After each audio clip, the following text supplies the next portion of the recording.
time in my life a few weeks ago, and I was educated on the brutal strength of the waves.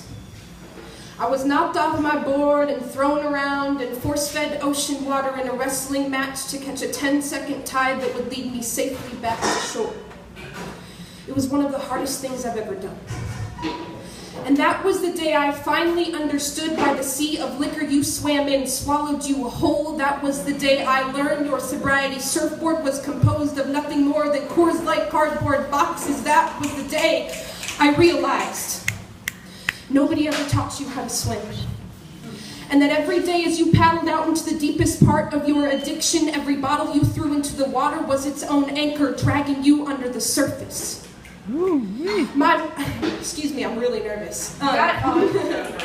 Get it. I used to hold my breath when you kissed me goodbye because my mother said you were sick.